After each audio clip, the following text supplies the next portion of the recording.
Hi అండి, అందరికీ నమస్కారం. నేను మొన్న ఒక వీడియో అప్లోడ్ చేశానండి. మేము కరీంనగర్ నుంచి వెళ్ళిపోతున్నాము అని. మన సబ్స్క్రైబర్స్ చాలామంది రెస్పాండ్ అయ్యారు. వాళ్ళ కామెంట్స్ని మాకు తెలియజేశారు. నిజంగా చాలా మంచి పాజిటివ్ కామెంట్స్ వచ్చాయండి. 100కి 100% ఒక నెగిటివ్ కామెంట్ కూడా రాలేదు. అందరూ కూడా నిండు మనసుతో పిల్లల్ని నన్ను ఆశీర్వదించారు. అక్క, ఇక్కడ నుండైనా మీ జీవితాలు బాగుండాలి, పిల్లలతో మీరు హ్యాపీగా ఉన్న వీడియోస్ మాకు చూడాలనిపిస్తుంది, మీరు ఇంకా ధైర్యంగా ముందుకు వెళ్ళండి, ఇక్కడ నుండైనా మీ భవిష్యత్తు మారిపోవాలి, పిల్లలు బాగుండాలి అని ఎవరి అభిప్రాయాలను వాళ్ళు కామెంట్ రూపంలో తెలియజేశారు. చాలా టైం కేటాయించి పెద్ద పెద్ద సెంటెన్సెస్ కూడా టైప్ చేశారండి. నిజంగా చాలా చాలా థ్యాంక్స్. ఇంతమంది అభిమానాన్ని పొందుతున్న మేము అదృష్టవంతులమని 100కు 100% నేను చెప్తున్నానండి. చాలా గర్వంగా చెప్తున్నాను. ఈ మూమెంట్ నేను ప్రౌడ్గా తీసుకుంటున్నాను. ఎందుకంటే ఎవరికండి ఇంత అభిమానం, ఎవరికండి ఇంత ఆశీస్సులు లభించేది. సో నేనైతే చాలా హ్యాపీ ఫీల్ అవుతున్నాను ఈ విషయంలో. మీ అందరికీ కూడా చాలా చాలా థ్యాంక్స్ అండి. ఈరోజు నేను ఈ వీడియో చేయడానికి ముఖ్యమైన కారణం ఏంటంటే, నేను ఎక్కడికి వెళ్తున్నాను అనేది చాలామందికి డౌట్గానే ఉండిపోయింది. ఎందుకంటే నేను కొన్ని కామెంట్స్ అబ్జర్వ్ చేశాను. నాకు అందులో హైదరాబాదా లేదా ఇంకా జమ్మికుంటకు వెళ్తున్నారా అక్క అనేది రిపీటెడ్గా నాకు కనిపించాయండి. సో నేను ఆ విషయం పైన అండ్ ఇంకా నెక్స్ట్ నేను భవిష్యత్తులో ఎలాంటి కార్యాచరణ రూపొందించుకుంటున్నాను అనే విషయాలపైన నేను ఈ వీడియోలో తెలియజేద్దాం అనుకుంటున్నాను. ఇంకా నేనైతే కరీంనగర్ నుంచి వెళ్ళిపోతున్నాను అనగానే చాలామంది రిపీటెడ్గా మీరు హైదరాబాద్కి అన్న దగ్గరికి వెళ్తున్నారా అక్క, జమ్మికుంటకు అమ్మ దగ్గరికి వెళ్తున్నారా అని ఫస్ట్ ఇదే క్వశ్చన్ నాకు ఎక్కువగా అడగడం జరిగిందండి. అందరికీ రిప్లై ఇవ్వలేం కాబట్టి నేను ఒక వీడియో రూపంలో తెలియజేస్తున్నాను. నేను యాక్చువల్గా జమ్మికుంట దగ్గర అమ్మ దగ్గరికి వచ్చేసానండి. ఎందుకంటే హైదరాబాద్ అనేది కొంచెం నాకు అంత కంఫర్ట్గా అనిపించలేదు ప్రస్తుతం మేమున్న సిచ్యువేషన్కి. పిల్లలు కూడా అమ్మ దగ్గర ఉంటే ఇంకా బాగుంటారని నాకు అనిపించింది. నేను కూడా అమ్మ దగ్గర ఉంటేనే సెటరేట్ అవుతాను అనిపించింది. అండ్ జమ్మికుంటలో మంచి స్కూల్స్ కూడా ఉన్నాయి, మీ అందరికీ తెలుసు కదా. మనకు కరీంనగర్ లాంటి పట్టణాలలో ఉన్నటువంటి విద్యా వ్యవస్థ కూడా జమ్మికుంటలో ఉందండి. ఎందుకంటే జమ్మికుంట మార్కెట్ విషయంలోనైనా, ఎడ్యుకేషన్ విషయంలో, హాస్పిటలైజేషన్ విషయంలో నెంబర్ 1 అనే చెప్పవచ్చు. అండ్ నన్ను అడిగితే ఒక స్టూడెంట్ మంచి స్థాయిలో ఉండాలి అంటే, మంచి జాబ్ సాధించాలి అంటే, ఎడ్యుకేషన్లో మేము నెంబర్ 1గా ఉండాలి అంటే స్కూల్ ప్రామాణికం కానే కాదండి. అది వాళ్ళ టాలెంట్ అండ్ వాళ్ళ యొక్క ఇంట్రెస్ట్, వాళ్ళు నేర్చుకోవాలనే పట్టుదల, కృషి మీద డిపెండ్ అయి ఉంటుంది. అందుకనే మనం గవర్నమెంట్ స్కూల్స్లో కూడా ఐఏఎస్, ఐపీఎస్ అయిన వాళ్ళని ఈరోజు చూస్తున్నాము. సో స్కూల్ అయితే ప్రామాణికం కాదు, బట్ మనకు వే ఆఫ్ టీచింగ్ ఏ విధంగా ఉంటుంది, కొంతమంది టీచర్స్ది ఒక్కో రకంగా ఉంటుంది పిల్లల్ని మోటివేట్ చేసే విధంగా. సో అది పరిగణలోకి తీసుకుంటే ఇంపార్టెంటే అనుకోండి, but student knowledge very very important. So జమ్మికుంటలో కూడా పిల్లలకు సంబంధించి మంచి ఎడ్యుకేషన్ ఉంది. నేను అందుకే ఆలోచించి ఇంకా అమ్మ దగ్గరికి రావడం జరిగిందండి. హైదరాబాద్కి వెళ్ళలేదు. తమ్ముడు నన్ను హైదరాబాద్ తీసుకెళ్ళడానికే ఫస్ట్ ఆలోచన చేశాడు, కానీ నేను రామన్నపల్లెకే ఇంకా ఓకే అన్నాను. ఎందుకంటే అమ్మ దగ్గర ఉంటే అది వేరుంటుంది. మీ అందరికీ నేను స్పెషల్గా చెప్పనవసరం లేదు. తమ్ముడు దగ్గర ఉంటే కొంచెం వాళ్ళకైనా ఇబ్బంది అని నాకు అనిపించింది. సో నేను అమ్మ దగ్గర ఉండడమే ఓకే అనిపించింది. ఇక్కడ కూడా మా బ్రదర్ ఉన్నాడండి, మా పెద్దన్నయ్య, పెద్ద వదిన. ఇంకా వాళ్ళు పిల్లల్ని చూసుకుంటారు, నేను ఇంకా నా పనుల్లో నేను ఉండొచ్చు అని నేను అనుకున్నాను. సో అందుకనే నేను ఈ ప్లేస్ నిర్ణయం తీసుకున్నా. ఇంకా రఘు కూడా యాక్సెప్ట్ చేశాడు. మా మిగతా అన్నయ్యలందరికీ కూడా ఆలోచించి ఇంకా రామన్నపల్లె సేఫ్, పెద్దన్న పెద్ద వదిన కూడా ఉన్నారు అండ్ అమ్మ ఉంది, మనం కూడా వస్తూ పోతూ ఉంటాము. ఇంకా ఊరి వాతావరణం కూడా వీళ్ళు చేంజ్ అవ్వడానికి సహకరిస్తుంది అని అందరూ ఆలోచన చేసి, మా ఆడపడుచు వాళ్ళు అండ్ మా బ్రదర్స్ అందరూ ఆలోచన చేసి రామన్నపల్లె డిసైడ్ చేశాము. అసలు రామన్నపల్లె వల్ల ఇంకొక బెనిఫిట్ ఏంటంటే మా ఆడపడుచుకు దగ్గర అయిపోతాము. మా ఆడపడుచు ఇంకా వీక్లీ వన్స్ అట్లా రావడానికి అవకాశం ఉంటుంది, పిల్లలతో గడపడానికి, మేము వెళ్ళడానికి. ఇంకా అన్ని రకాల మాకు తాడికల దగ్గరే ఉంటుంది, ఆమ్దాలపల్లి దగ్గరే ఉంటుంది, అండ్ జమ్మికుంటలో పిల్లల స్కూల్స్ దగ్గరే ఉంటాయి, అండ్ అమ్మ దగ్గరే ఉంటుంది.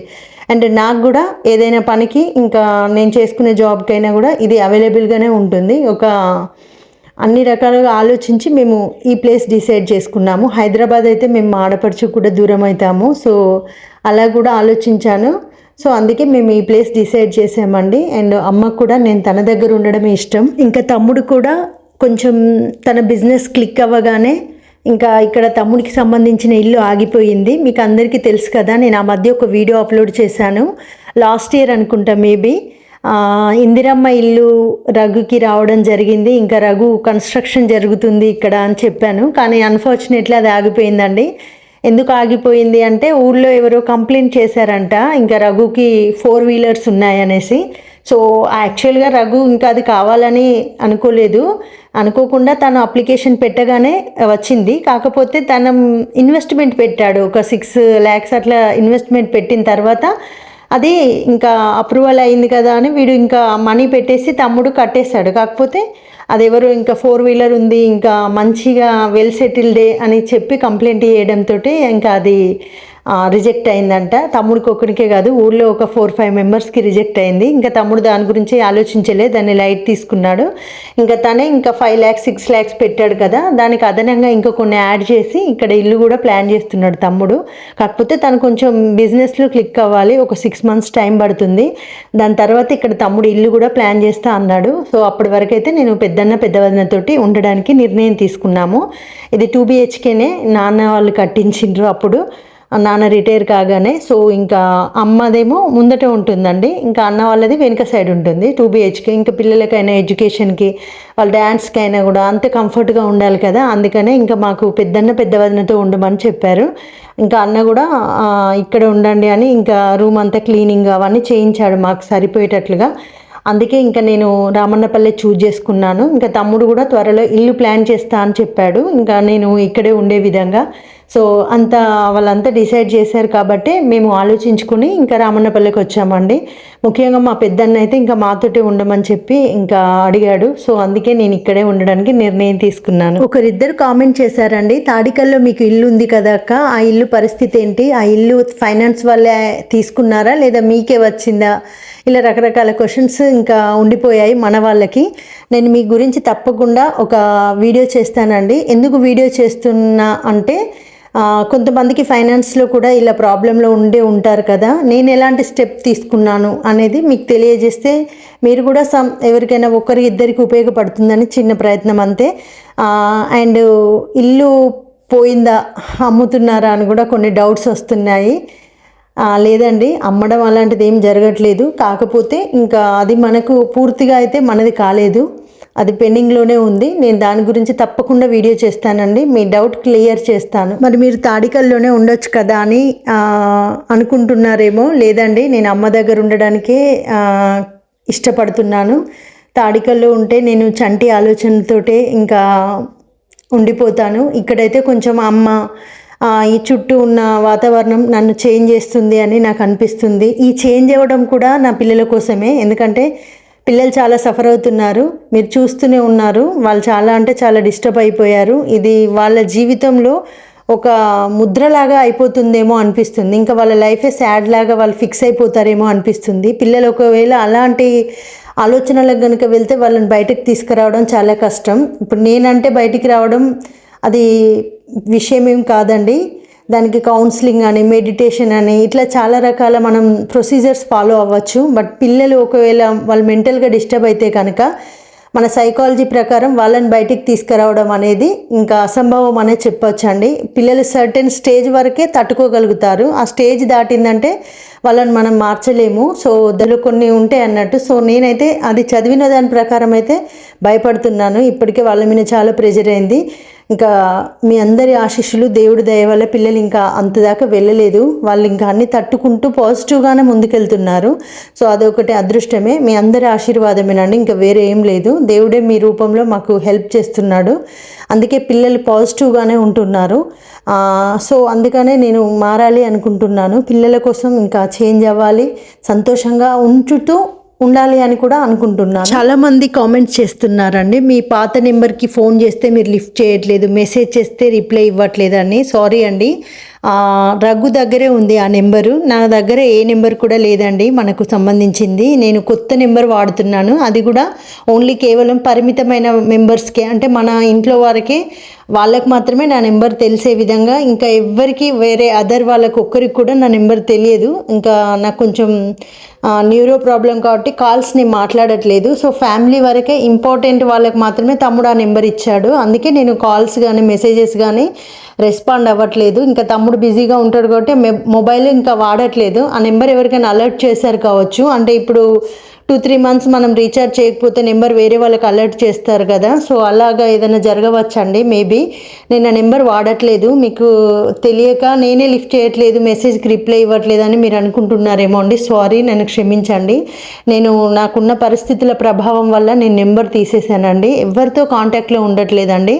మీరు నమ్ముతారో నమ్మరో కానీ పిల్లలు, నేను, మా తమ్ముడు, అమ్మ, ఇంతవరకే ఈ లిమిటెడ్ మెంబర్స్ మధ్యనే, మా రిలేషన్స్తో కూడా నేను ఎక్కువ కాంటాక్ట్లో ఉండట్లేదు. సో ప్లీజ్ అర్థం చేసుకోండి. ఇంకా బాధాకరమైన విషయం ఏంటంటే, నేను ఫ్యామిలీలో మా ఇంటికి పెద్ద అల్లుడు అన్నట్టు, ఆయన పెళ్ళికి నేను వెళ్ళలేదు. అప్పుడు చంటి బాగాలేడు, హార్ట్ ప్రాబ్లం వచ్చింది చంటికి. సో ఆ టైంలో నేను వెళ్ళలేదు. మా ఇంట్లో మొదటి పెళ్ళి, దానికి నేను వెళ్ళలేదు. అలాగే ఈ మధ్య కాలంలో కూడా మా ఇంట్లో ఇంకొక శుభకార్యం జరిగింది, అంటే జరగబోతుంది. దానికి సంబంధించి ముందుగా చేసేవన్నీ కూడా చిన్న జరిగినాయి. నేను దాన్ని కూడా అటెంప్ట్ చేయలేకపోయాను హెల్త్ ఇష్యూ వల్ల. సో అంత కండిషన్ తోటి ఉంటున్నానండి. ఇంకా మీరు అర్థం చేసుకోండి. ఆ శుభకార్యం గురించి మీరే చూస్తారు త్వరలో. శ్రావణ మాసంలో ఇంకా ఇంట్లో శుభకార్యం ఉంది, అన్నయ్య వాళ్ళకి సంబంధించింది. నేను దానికి సంబంధించి ప్రాపర్గా ముందస్తుగా ఎవ్వి కూడా అటెండ్ చేయలే. వాళ్ళు పిలిచినా కూడా ఇంటికి నాకు వెహికల్ పంపిస్తా అన్నా కూడా నేను వెళ్ళలేదు, ఎందుకంటే నా హెల్త్ ఇష్యూ వల్ల. సో అట్లాంటివి నేను అవాయిడ్ చేసుకుంటూ ఉంటున్నా అంటే ఒకసారి మీరే అర్థం చేసుకోండి. నేను ఫోన్లు ఇట్లా ఏది వాడట్లేదండి, ఎక్కడికి కూడా వెళ్ళట్లేదు. సో ప్లీజ్ అర్థం చేసుకోండి. ఇంకా ఈ హౌస్ షిఫ్టింగ్ కోసం అయితే సారంగం అన్నయ్య వచ్చాడు ఆమ్దాలపల్లి నుంచి. నాకు ఇబ్బంది అవుతుందని అక్క అన్నయ్యని పంపించింది. అండ్ ఇంకో అన్నయ్య శ్రావణ్ అని కూడా మన ఇంటి పక్కనే, అక్క వాళ్ళ ఇంటి పక్కనే, ఆ అన్నయ్య కూడా రావడం జరిగింది. అన్నయ్య వాళ్ళు వచ్చేటప్పుడు కేశవపట్నం నుంచి 2 ట్రాలీలు తీసుకొని వచ్చారండి. వాళ్ళే ఎంగేజ్ మాట్లాడుకొని. ఇక్కడ నాకు బస్టాండ్కి వెళ్ళి మాట్లాడడం అదంతా కష్టం అనేసి అన్నయ్య వాళ్ళే ఇంకా కేశవపట్నం నుంచి 2 ట్రాలీలు మాట్లాడుకొని, ఆ ట్రాలీలోనే అన్నయ్యలు ఇద్దరు కూడా రావడం జరిగింది. అండ్ వాళ్ళతో పాటుగా ఇంకా మేము కూడా కొన్ని ప్యాకింగ్ చేయడం అవన్నీ చేసాము. అండ్ ఇంకా అలా అన్నీ టోటల్గా ప్యాక్ చేసి అవన్నీ సామాన్లు కొన్నేమో తాడికల్లో షిఫ్ట్ చేసామండి. ఎందుకంటే అంత సామాన్ రామన్నపల్లికి తీసుకొస్తే ఇక్కడ ఇల్లు మొత్తం ఫిల్ అయిపోతుంది అనేసి. సో అందుకని మేము కొన్ని మాకు అవసరం ఉన్నాయి మాత్రమే తెచ్చుకున్నాము. అనవసరమైన టోటల్గా మాకు యూజ్ లేనివి అన్ని తాడికల్లో మేము ఇంకా అక్కడ అన్నయ్య వాళ్ళు మొత్తం దించేసి ఇంకా కొన్ని సామాన్లు ఒక ట్రాలీలో రామన్నపల్లికి తీసుకొచ్చుకొని ఇక్కడ అమ్మ వాళ్ళ ఇంట్లో కొన్ని పెట్టడం జరిగింది. ఇంకా మార్నింగ్ అన్నవాళ్ళు 8:30కి అట్లా వచ్చి అవన్నీ ప్యాక్ చేసి అవన్నీ షిఫ్ట్ చేసేసరికి మాకు నైట్ మేము తిరిగి రామన్నపల్లికి వెళ్ళేసరికి 9:30, 10 అయిందండి. ఇంకా మాకు తెలిసిన ఆటోనే, ఆయననే మమ్మల్ని ఇంకా డ్రాప్ చేసిండు. అక్క వాళ్ళకి సంబంధించిన వాళ్ళు, అక్క వాళ్ళు మాట్లాడి మమ్మల్ని ఆటోలో పంపించారు. మేము వచ్చేసరికి 9:30 అయింది. ఇక్కడ మేము అన్ని సామాన్లు దించుకొని ఇంకా మళ్ళీ ఆటో రిటర్న్ అయ్యేసరికి 10 అయింది. ఆ రోజు మొత్తం కూడా పిల్లలు చాలా టైర్డ్ అయిపోయారు. మార్నింగ్ జస్ట్ మేము ఇడ్లీ తిన్నాం అంతే. ఇంకా దాని తర్వాత పనిలోనే పడిపోయాము. మళ్ళీ నైట్ వెళ్ళేటప్పుడు ఇంకా పిల్లల కోసం పార్సల్ తీసుకున్నాం జమ్మికుంటలో. అది ట్రాలీలోనే కూర్చొని తిన్నారు పిల్లలు ఇద్దరు కూడా. చాలా అంటే చాలా టైర్డ్ అయిపోయాము. పాపం ట్రాలీ డ్రైవర్స్ కూడా కేశవపట్నం వాళ్ళే ఇద్దరు, వాళ్ళు కూడా హెల్ప్ చేశారు. ఇంకా అందరూ కలిస్తేనే ఆ రోజు మాకు పని కొంచెం ఈజీ అయిపోయింది. మేము వచ్చేటప్పుడైతే మా ఇంటి ఓనర్ వాళ్ళు అయితే చాలా బాధపడ్డారు. మీ పిల్లలు చాలా కలిసిపోయారు మాతో, మీరు కొన్ని సంవత్సరాలు ఉంటారు అనుకున్నాము, కానీ ఇంత తొందరనే వెళ్తారు అనుకోలేదు. సరే, ఎక్కడున్నా మీరు సంతోషంగా ఉండాలిరా. అండ్ పిల్లలకు మంచి భవిష్యత్తు ఉంది. నువ్వు అస్సలే సెన్సిటివ్గా ఉండకు, ఇన్నోసెంట్గా అసలే ఉండకు, దేన్నైనా ధైర్యంగా ఎదుర్కోవాలి, అందరినీ గుడ్డిగా నమ్మకు అని ఆంటీ అయితే నాకు చాలా మంచి విషయాలు చెప్పింది. ఇక్కడికి వచ్చాక కూడా అమ్మ మొబైల్కి కాల్ చేసి ఇంకా పదే మాట్లాడుతూనే ఉంది. ఆమెను కొంచెం ధైర్యంగా ఉండమని చెప్పండి, పిల్లల కోసమన్నా ఆమె స్టాండర్డ్గా ఉండాలి, అండ్ ఎవరిని గుడ్డిగా నమ్మకని చెప్పండి. ఎప్పటికీ ఇంకా అందరినీ నమ్మి మోసపోవడమేనా, మార్పు రాదా ఆమెకి అని ఆంటీ అయితే స్పెషల్గా ఇంకా మా బ్రదర్స్ తోటి కూడా మాట్లాడింది. నాకైతే చాలా బాగా అనిపించింది. అంటే నేను తక్కువ అలాంటి వాళ్ళని చూడడము, ఇంటి ఓనర్స్ అంటే ఏదో అట్లా ప్రొఫెషనల్గా ఉండి వాళ్ళు మనీ తీసుకున్నారా రెంట్ కట్టామా అనే వరకే ఉంటుంది కదా. కానీ ఆంటీ మాత్రం చాలా మమ్మల్ని హార్ట్కి తీసుకుంది. ఆ పిల్లల్ని ఇంకా మా పిల్లలు అనే విధంగా భావించిండ్రు. ఒక తల్లిదండ్రుల్లాగా నాకు అనిపించింది. వాళ్ళు మా నాన్నలాగానే అనిపించింది అంకుల్ ప్రవర్తన అయితే. ఎందుకంటే మా పిల్లల్ని అయినా నన్నైనా బాగా చూసుకున్నారు ఆంటీ అంకుల్ వాళ్ళు. వాళ్ళ అమ్మాయి కూడా చాలా అంటే చాలా మాకు దగ్గరైపోయింది. ఇంకా మాకు అక్కడ నుంచి వస్తుంటే చాలా బాధ అనిపించింది. కానీ ఏం చేస్తాం, ఇంకా హెల్త్ ఇష్యూస్ వల్ల అండ్ అమ్మ వాళ్ళు వద్దు అనడం వల్ల నా హెల్త్ కూడా కోఆపరేట్ చేయట్లేదు. సో భయపడ్డారు ఇంట్లో వాళ్ళు. అందుకనే నేను ఇంకా ఈ నిర్ణయం తీసుకున్నాను. మేము కూడా స్కూల్లో అన్నీ కూడా అలవాటు అయిపోయింది కదా, ఇంకా కంటిన్యూ కానీ అనుకున్నాము. కానీ ఇంకా మళ్ళీ అన్నీ కొత్తగా అయిపోయాయి. నేను తీసుకున్న నిర్ణయం సరి అయినదే అని అనుకుంటున్నాను. మీలో కూడా 100కు 100% అందరూ కరెక్ట్ డెసిషన్ తీసుకున్నావక్క, ఇకనైనా బాగుండాలి, ఈ టర్నింగ్ పాయింట్ అనేది నీ లైఫ్లో పాజిటివిటీని తీసుకురావాలి అని చాలామంది కామెంట్ చేశారు. మీరు అన్నట్టుగానే ఇది నా లైఫ్లో పాజిటివిటీని తీసుకురావాలి, నెగిటివిటీని తీసేయాలి అండ్ కొత్త జీవితాన్ని ఆరంభించాలి అని నేను కూడా అనుకుంటున్నాను. మీ మాటలు నిజం చేస్తాను అనుకుంటున్నాను. ఇంకా దేవుడు ఏమనుకుంటున్నాడో, నేనైతే ఇలా జరగాలనుకుంటున్నాను. అండ్ ఇంకొక విషయం కూడా మీతో షేర్ చేయాలండి. ఇది వెరీ వెరీ ఇంపార్టెంట్. అసలు నేను రూమ్ వేకేట్ చేయడానికి నాకు సర్జరీ అయ్యి ఈ విధంగా అయింది అండ్ నేను కొంచెం హెల్తీగా లేను అనేది ఒక కారణం అయితే, రెండవ కారణం కూడా ఉందండి. మన పెద్ద చిట్టికి హ్యాండ్కి ఒక మామూలుగా బోన్కి ఒకటి కంతిలాగా తయారైంది. సో అది ఏంటి అనేది నేను ఒక వీడియో ద్వారా తెలియజేస్తాను. దానికి సంబంధించి మేము టెస్టులు కూడా చేయించాము. సో అది కూడా వన్ ఆఫ్ ద రీజనే అండి. నాకు అసలు ఇది చెప్పాలంటేనే కళ్ళల్లో నీళ్ళు వస్తున్నాయి. కానీ అది కరెక్ట్ కాదు అని అనుకుంటున్నాను. సో అలా కూడా ఈ నిర్ణయం తీసుకున్నాము. ఒకదాని తర్వాత ఒకటి రిపీటెడ్గా ఇలాగే అవుతున్నాయని ఇంకా మేము తట్టుకోలేకనే రూమ్ వేకేట్ చేస్తున్నాము. అంటే ఇక్కడికి వస్తే ధైర్యంగా ఉంటాను అని ఇంకా అనేవాళ్ళు. ఇవన్నీ మేమే చూడడానికి ఇబ్బంది పడుతున్నాం, అనుభవించే దానికి ఎంత ఇబ్బంది అవుతుందో అని. అస్సలు ఉండడం అవసరం లేదు, ఇంకా నువ్వు వచ్చేసేయి, అసలు ఏం జరుగుతుంది నీకు, మాకేం అర్థం కావట్లేదు అని నన్ను తీసుకొచ్చేశారు. సో పెద్ద చిట్టి పరిస్థితి కూడా అసలు ఎట్లా ఉంటుందో చూద్దామండి. ఇంకా ఒక 1 వీక్లో అయితే మనం దానికి సంబంధించి హాస్పిటల్లో ప్లాన్ చేస్తున్నాము. అసలు డాక్టర్స్ ఏమంటారు దాన్ని బట్టి డెసిషన్ తీసుకుంటాము.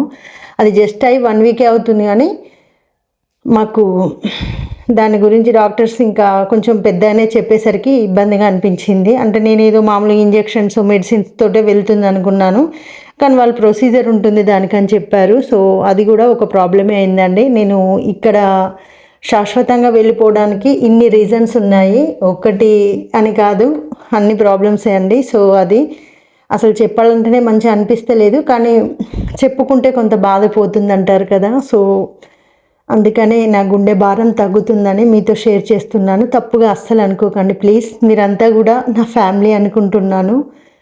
మీరు దీన్ని భారంగా కాకుండా బాధ్యతగా తీసుకుని మీ విలువైన సలహా సూచనలు అండ్ ధైర్యాన్ని మాకు అందిస్తారని నేను ట్రస్ట్ చేస్తున్నాను. తప్పుగా మాత్రం అస్సలు అనుకోకండి. ఇక్కడ చిట్టి వాళ్ళు చూడండి, అసలు ఇంటికి వెళ్ళేదాకా కూడా ఆగలేదు, ట్రాలీలోనే కూర్చొని చిన్న చిట్టి ఇంకా అది ఫుడ్ ఏదైతే మేము తీసుకున్నామో దాన్ని ఓపెన్ చేసి ఇంకా తన ఇష్టం ఉన్న ఫుడ్ తీసుకుంది. చికెన్ బిర్యానీ అంటే తనకు బాగా ఇష్టం. పెద్ద చిట్టి నేను నాన్ వెజ్ ఎక్కువ ప్రయారిటీ ఇవ్వము, కానీ చిన్న చిట్టి నాన్ వెజ్కి ఎక్కువ ప్రయారిటీ ఇస్తుంది. సో ఇంకా తను ట్రాలీలోనే కూర్చొని ప్లేట్లో ఇంకా సర్వ్ చేసుకొని హ్యాండ్స్ వాష్ చేసుకొని తింటుంది. ఇంకా తను అంత ఆకలితో ఉందన్నట్టు. మార్నింగ్ ఒక ఇడ్లీ మాత్రమే తిన్నాం మేము, ఇంకా ఏం తినలేదు. సో ఇంకా వెళ్ళేటప్పుడు ఆల్రెడీ కొంచెం తిని మళ్ళీ ఇంటికి వెళ్ళిన తర్వాత ఇంకా కొంచెం తింది. సో ఇదండి. ఇంకా పెద్ద చిట్టి గురించి కూడా నేను ఒక వీడియో అప్లోడ్ చేస్తాను. ఏంటక్క మీకు ఇన్ని సమస్యలు ఒకదాని తర్వాత ఒకటి అసలు అని చాలామంది అంటున్నారు. మరి ఏం చేద్దామండి, మనం అనుకున్నది కాదు కదా, ఇలా జరిగితే అలా చూసుకుంటూ ఉండాల్సిందే. ప్రతి ఒక్కరికి సమస్యలు ఉంటాయి, కాకపోతే ఇంకా కొంతమందికి ఇంకా సమస్య జీవితం అయిపోతుంది. నా ఈ నిర్ణయాన్ని గౌరవించిన ప్రతి ఒక్కరికి చాలా చాలా థ్యాంక్స్ అండి. మీ విలువైన సలహా సూచనలు నేను తప్పకుండా పాటిస్తాను. ముందుకు వెళ్ళడానికి వాటిని నేను మెట్లలా మలుచుకుంటానండి. ప్రతి ఒక్కరి కామెంట్ నేను అనుభవంగా తీసుకుంటాను. ఇంకా జాగ్రత్తగా ఉండడానికి వాటిని నేను తప్పకుండా ఉపయోగించుకుంటానండి. మీ విలువైన సలహా సూచనలతోనే నా లైఫ్లో నేను ముందు స్థానంలో ఉండడానికి తప్పకుండా 100% ప్రయత్నం చేస్తాను. అండ్ నా పిల్లలకు కూడా దీన్ని గైడ్గా నేను సూచిస్తాను. అండ్ మమ్మల్ని అభిమానిస్తున్న ప్రతి ఒక్కరికి పేరు పేరున ధన్యవాదాలండి. పిల్లలు ఇద్దరూ బాగుండాలని మీ నిండు మనసుతో ఆశీర్వదించండి. పెద్ద చిట్టికి వచ్చిన కష్టం తొలగిపోవాలని మీరంతా బ్లెస్ చేయండి. And thank you so much.